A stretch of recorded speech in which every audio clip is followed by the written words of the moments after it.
The memories you make beat the money that you spend. Hope this night it never end. Get it going, no time for waiting.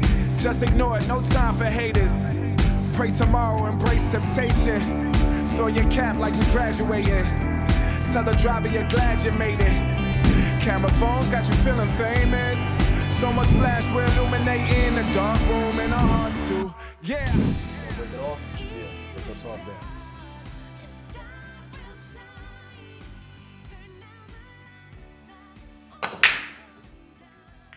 There we go. Come on.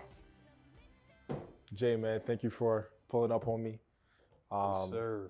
Today we shooting Money on the Rocks. We're really gonna highlight the work that people do behind the scenes that brings them success. So that being said, man, before I jump into anything, just want to introduce you. So Jaquan Kelly, solid resume. You've probably seen him on the latest Hot Buzz, which was Hulu's series for Wu-Tang past couple of years.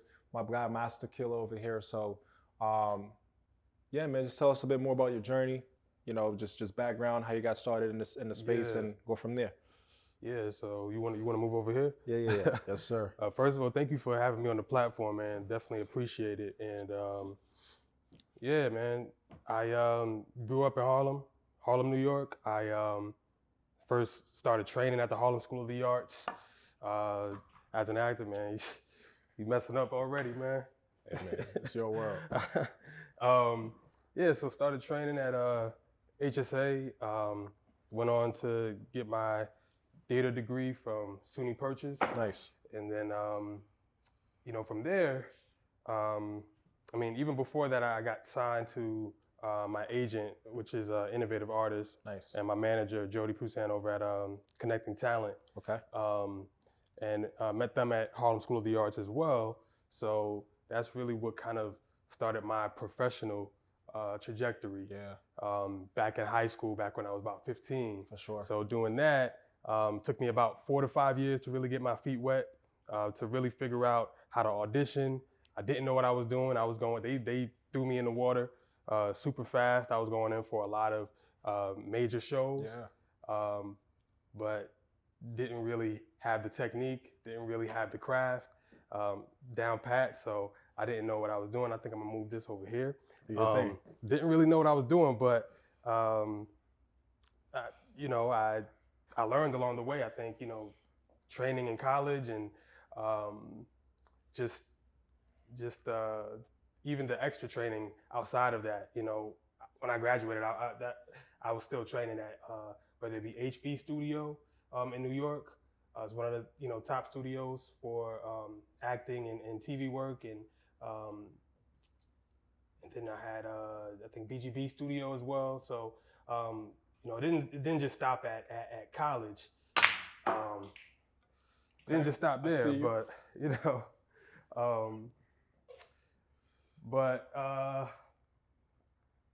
that's been my journey. And then after college, I think during college, I think sophomore, junior year, that's when I booked my first commercial. Nice. And then from there, it became more of like a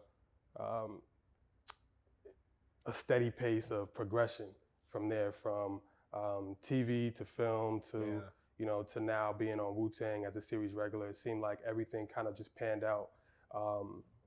Like I said, at a steady pace. And Wu-Tang was popping. That we already know. Yeah. So and that started in 2019. So you know, we're here in 2024 now, and you know, people recognize the show. People recognize my character now in the show. Yeah. Whereas back in 2019, my character was just being, you know, slowly established. Yep. You know, in the last little episode, they sprinkled me in, but then we go to season 2, and now I'm a recurring, and then season 3, I became a series regular. So it was definitely, I know you probably got some questions about that, but it was definitely an experience. Because that's what Money on the Rocks is. It's really highlighting the work that's done behind the scenes to help you get to that next level, right? And even when you mention 4 to 5 years auditioning and just doing things for different roles and commercials and things like that, those are stepping stones that led you to be in, you know, part of the films, the movies, and of course, we know Wu-Tang had a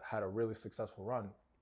So with that being said, talk to us about like the journey that it took, like audition wise, you know, you said they just threw you in the water, but what was the work that was done in the background that people don't even get to see, and like that brought you, all right, cool, yeah, now I'm in my first commercial?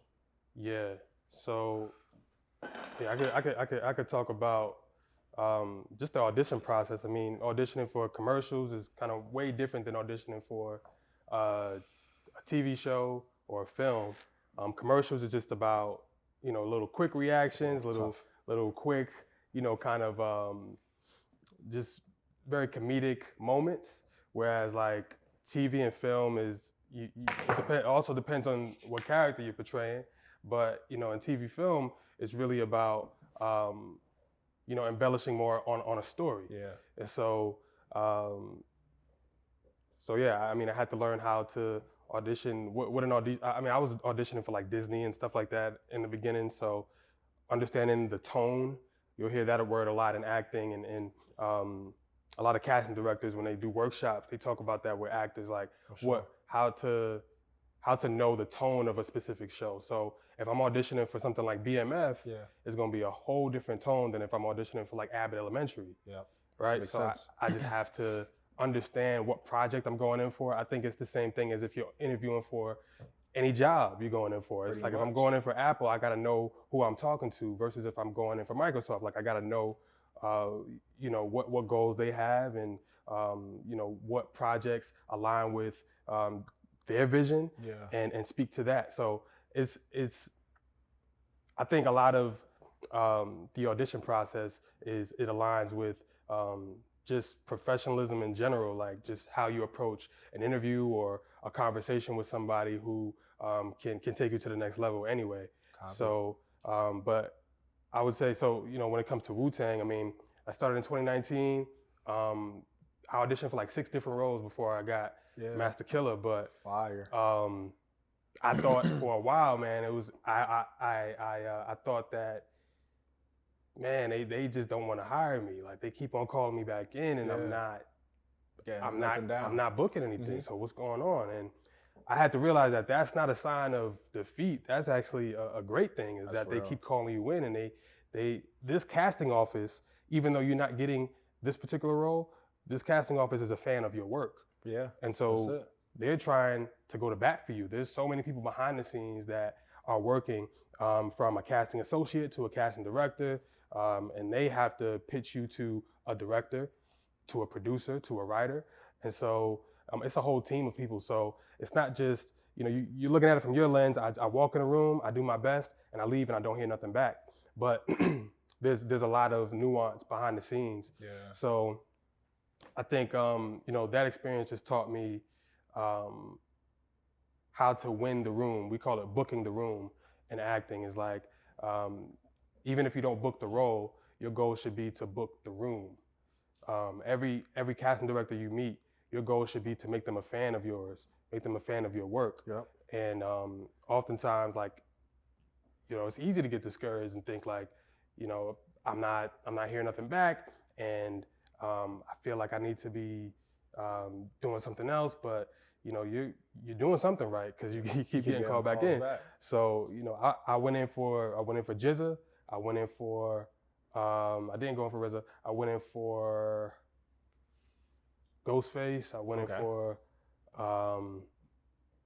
some other smaller different characters. But I think, now that I think back on it, the right role landed in my lap, and it took a lot of work. I mean, I got the audition, I think within the same day I sent it back. It was a self-tape, and I got that role for that first season. But then I had to audition again for the second season in order to keep the role. Show them what I could do with a bigger role, or the bigger expansion of it. So, yeah. And you know what's so funny about it, and ironic. You mentioned that them calling you back is them showing you like, yo, I'm a fan of your work, which makes total sense. And once again, like, the show is really focusing on what's done in the background, right? So when we talk about we auditioning for 6 different roles, a lot of people could really just like, damn, yo, I'm not getting nothing back, so I'm not even gonna try or put my best foot forward. That goes to show, like, things that we're gonna do on a regular basis, you have to put your best foot forward. And the work that people don't see is what could actually lock something in for you. And ironically enough, when we talk about Master Killer, like, especially, when we talk about him and the real life and then in the series, like you said, when you started out, it was just a couple episodes here and there, right? Yeah. Making his way in. And then season 2, same thing. And then season 3 became a character that you was going to see every single time out. Because I remember I remember one of the episodes that you would come to the show and you helped him out with the show. And then we had seen you for a couple of episodes and it was just like, you build your way up to that. So the consistency, I guess, is something that we could talk about, and just honing in on your craft. So that's real solid, man. I guess my question for you now is, obviously you've played in a few different series, you've done a few different, amount of work. What would you say was, or, is your biggest, or the role that has taught you the most lessons? I mean, I would have to say, I would have to go with Wu-Tang because of just the depth of work I was able to do with that. Okay. I was able to really learn a character. No luck, dog. It's all Crazy. good, man. It's all good. Maybe next time. But I was able to really just like learn a character like through and through. I was able to really talk to him. I was able to, people don't know, like my cousin actually did a lot of Wu-Tang artwork back in the day. So he connected me with Master Killer. I didn't connect with Master Killer through production. I connected with him just through family. And so I spent a lot of time just in the studio with him. Studying. As he was literally recording an album, and just hearing him talk, watching him in his natural element. And so there was a certain confidence that came with just playing him, because once you do so much studying, it's like we say in acting, like, we work so we can play. Yeah. So if you did the work and you did the studying, you did the knowledge of it, then at this point, all you got to do is have fun with what you've already done, and let your talent speak, and let your light shine in that way. So, but I would say, I mean, this was my first series regular, so it taught me how to, eventually I see myself being a number 1 on a call sheet. Nice. I was number 13. The numbers don't really matter, but I think there's a responsibility that comes from leading a show, for leading a movie. And so like I learned how to treat everybody, with respect that's on set. Nobody is beneath you. Yeah, for sure. Even PAs and people who you might look at as they're just handing me this this coffee, and I'm never gonna see them again. But they really might be the next biggest director. Yeah. And even if they aren't, like, just treating people with just dignity and respect is important in entertainment, but in any field, but especially entertainment, because I think it's so easy not to. But I mean, I learned a lot from other roles too, but I think this one was one that stood out to me the most. I respect that, because like we said, like, people that do the work behind the scenes is just as important as the person that's number 1 on the call sheet. Because you got a producer, right? You got somebody that writes the script. You got somebody that's recording.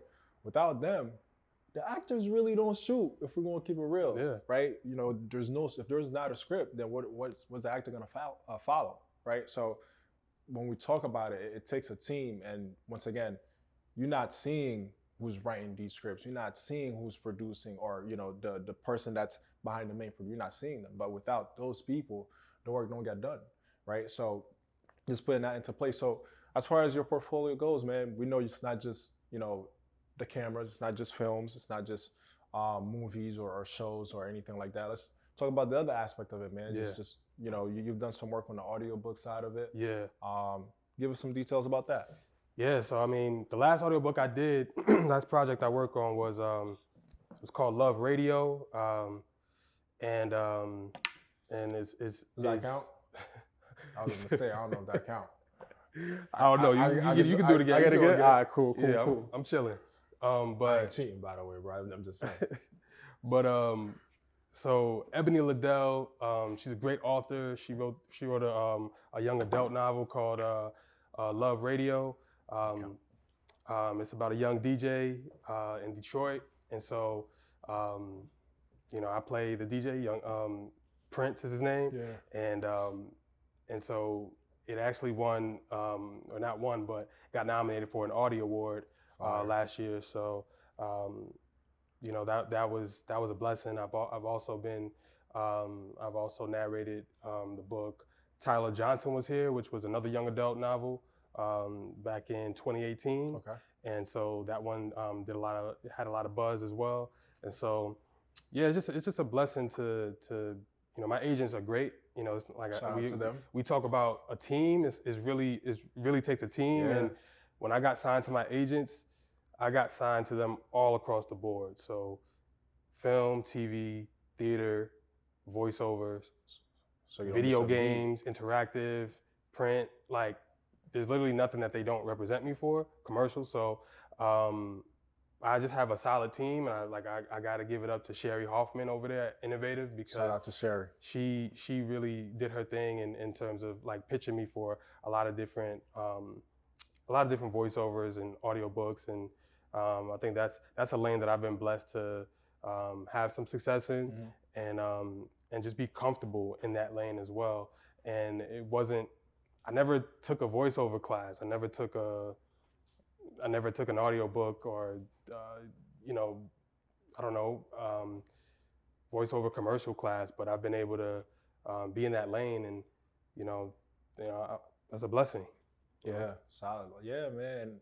Once again, you giving props to, it's your turn because I missed. Okay. You're giving props to your agent and then your agents, and that's dope, because once again, like, we don't lock in some of these things without them. Like, we could be great, right? We could be as amazing in the craft, but you can only get so far with that, right? And that's where the team that you don't see, really comes in. Give us one thing, man. So the show is obviously called Money on the Rocks. Yeah. So highlighting the work that's done behind the scene to show what brings success on a day-to-day basis, whether that's money, anything like that. So talk to me about, on the money side, like, when you first, the role that gave you your biggest pay, or something that you didn't know about just how the acting world compensate their actors, right? That surprised you. And what would you say to somebody else out there that's trying to be an aspiring actor? Well, I mean, we hear people like Taraji talk about disparities in pay. We hear people like Monique talk about it. I think entertainment can be lucrative, but I think there's still disparities in it. There's still discrepancies in it.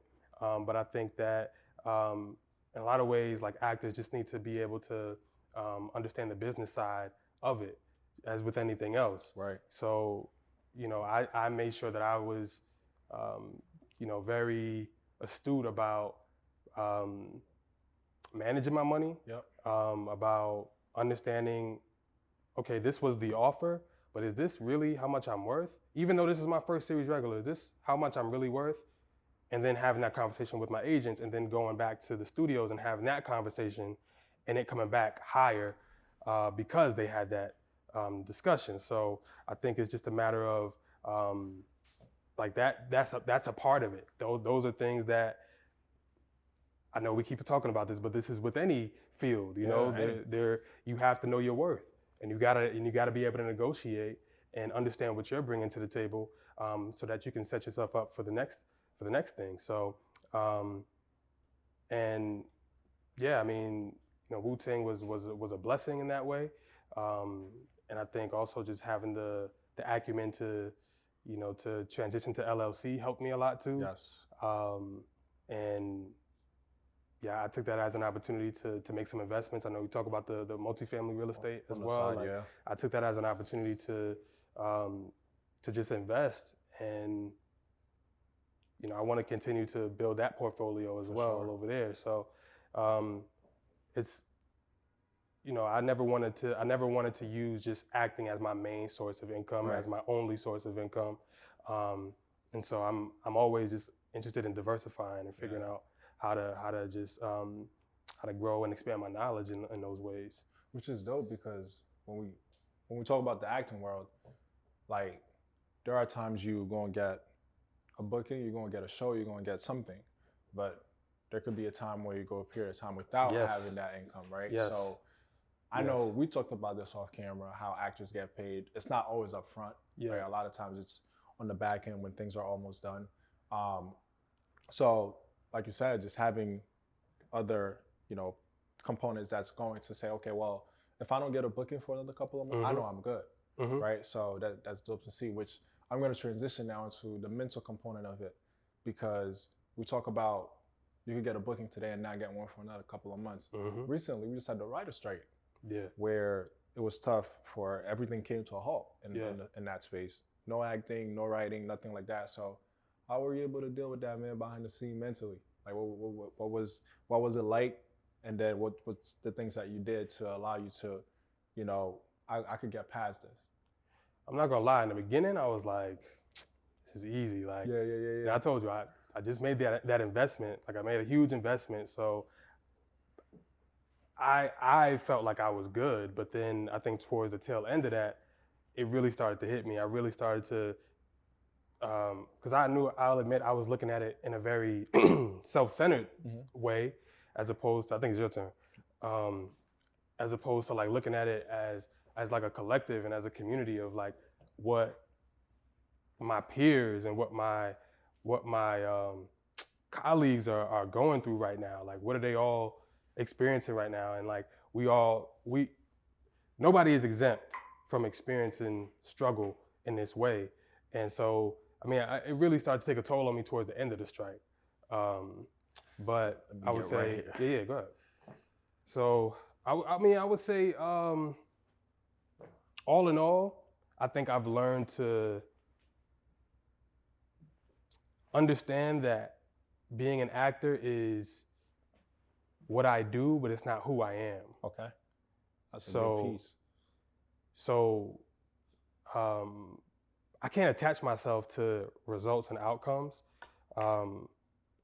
because I can't necessarily control results. I can only control what I do. I can control the work that I put into it. I can control how I show up on a set, in an audition. I can control the love that I bring to it, right? And the passion I bring to it. Right. Just the organic, natural love that I have for it, but I cannot control what happens as a result of that. So if I reverse engineer that and try to get the result by being a certain type of way, I think that's when a lot of disappointment can come, and that's when like just you don't feel fulfilled. Yeah.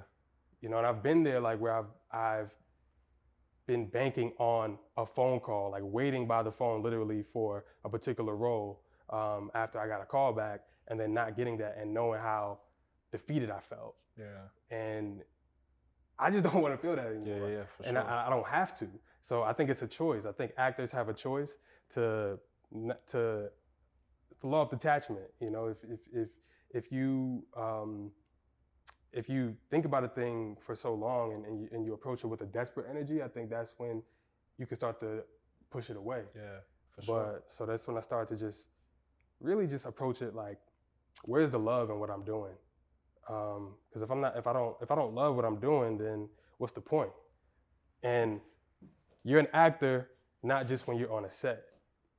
Like you're an actor because you're reading a script every day, or you're watching a film, or you're breaking down a character, and you're like when nobody's watching, like that's the work. Yeah, that's the work of being an actor. So it's like I don't like for me nowadays. I'm not computing the need for like that external validation as much, is because I feel like I've gotten just a little bit more grounded in who I am, even outside of it. Like get some hobbies. Like it's not all about that. Like figure out what you enjoy outside of that. Like I love boxing. Like I enjoy the sport so much. Like my YouTube algorithm is probably just boxing videos, because I just love to watch that. Like outside of studying my craft, I like to write music too. Like I'm working on some music, and that's gonna be in a different era of my life that I'm working on packaging that in a way so that when I do have a bigger platform, I could share that with the world. And like, I just think there's just a lot of things at work. So when there's a lot of stuff going on, you don't have time to really ponder of like, what's not happening in this area, because you have other things that's going fulfilling on you. that So, you're doing. yeah. Like if I'm correct, part of the writer strike was, I believe they wanted to use AI to write like script and things of that nature. So did I get that right? Yeah. So that was part of the writer strike and the actor strike. Okay. Is that there were a lot of like AI clauses where specifically on the acting side, like background actors, they work really hard to provide the backdrop of a scene or a film, and they work sometimes they work more. They are there more than maybe the principal actors, because they're up on their feet. They have to be in the backdrop of the thing. So I'm saying one of the suggestions was like, these background actors should come in for one day, get their image scanned, and then have their image used in perpetuity in the backdrop or however that might happen. I didn't read too much in depth into that, but it's just not fair, and it's just something that we had to fight for, to ensure that we all had equity and had just the right type of agreement. So this is one of those things, but it all got, we all came to an agreement on it. So, and that goes back to, once again, like it goes back to, like, you can't replace. It's not gonna be easy to replace the art behind it, because, right. like you said, some people are there more than the principal actors, right? Like it's not just the person that you see every single scene, every single episode, but like we said, we got somebody writing that. Like some people are really dope at writing a script and putting that out so somebody else could go act it and put a message out to the world or whatever they're doing. So it's not something you can just up and replace like that, right? Yeah. And that's why I'm saying and giving those people their flowers or the work that they do behind the scene, and then highlighting that, because if we're really being honest, the film industry is one of the biggest industries in the world. But when it came down to it, AI couldn't fulfill what the value that those people behind the scenes really bring. Replicate the human element of art. Yeah. And that's why we have to fight so hard to like maintain that and to keep that. So especially when you're putting out a message to like the public, like people got to be able to relate to certain things. And when a human is writing something, they could actually put that message out where somebody could relate, because it might be something like a true story. For me, in my personal opinion, even though you could have AI do a lot of stuff, I just feel like certain things you can't replace, honestly, and that's one of them. So once again, man, we got to give those people their flowers. So for sure. Obviously, I didn't get nothing in. I think you're doing the most of it, but we're coming up to the end of the episode, man, and the last segment is really empowering whoever's going to be watching this. And once again, we got 4 cards in that corner. I'm going to pick one, and it's going to be a question on there. And then, you're going to pretty much, any personal experiences that you have, man, you let the world know what that is. So any specific one, because you can't see it anyway. I don't know. Give me the one all the way at the other side. No, this one? Right over there. All right.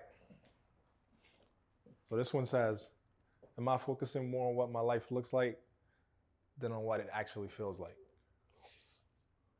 So in your experience, what would you say? Like, have you focused, because I think we just talked about it a bit in the beginning, where you focus more so on what it was looking like versus now where you've been part of a few shows and now you're actually, like you said, you feel more fulfilled, you feel more grounded. Yeah, that's good, because that's something I've been working on, is paying attention to what actually makes me happy as opposed to the optics of it. And I think, especially as an actor, I think social media is a big piece of what we do. I mean, it's easy to look at other people and start to compare and start to measure yourself based off of this or that. And it's like, I just feel like it's also such a personal journey. So it's hard to look at somebody else and use that as information to figure out what you need to do or what you don't need to do. So I just, I've been focused on, like, I haven't even really been on social media that much. I just feel like, I don't know, I'm just a little more distant from it now. And maybe I should be a little bit more on social media, but it makes me feel good to just be living life, like to not really be concerned about, I got to post this and I have to promote that and I have to, I mean, right now I'm in the stage where I'm being inspired by life. Like, Kendrick is not always posting or not always like dropping an album, and even Cole, you're not always dropping work. Like, you got to spend some time to like just be inspired by life and figure out what's feeding you, and then like figure out what you really want to say. So that's a very artist way of thinking, I think, but it's like you have to consume and be inspired in order to like give out. I'm just talking from the artistic, creative standpoint of like promoting and marketing and stuff. But I think anybody could take that and take it for what you will. I mean, there's a time to, there's a time to reap, there's a time to plant, there's a time for all of that. So I think you just got to figure out what season you're in and like nourish yourself in that season. No, that's solid. That's solid, and that makes sense, because like we said, that could be a big distraction, right? Where you're focusing on what everybody else is doing, but at that time you could spend time working on your craft, being inspired by other things that drives you towards your passion and your craft. So that being said, man, knowing what the season that you're in, and go from there. So we are in season 1 of Money on the Rocks. Shout out to my guy J Kelly, also known as Master Killer. Thank you for coming through, man. Congrats, bro. Congrats on season 1, man. Appreciate you. The memories you make beat the money that you spend. Hope this night it never end. Get it going, no time for waiting. Just ignore it, no time for haters. Pray tomorrow, embrace temptation. Throw your cap like you graduating. Tell the driver you're glad you made it. Camera phones got you feeling famous. So much flash, we're illuminating the dark room in our hearts too. Yeah. In the dark, the stars will shine. Turn down the lights out on the night, like fireworks in the midnight sky. I will light up the night. I was once told a man isn't defined by how many women he's been with,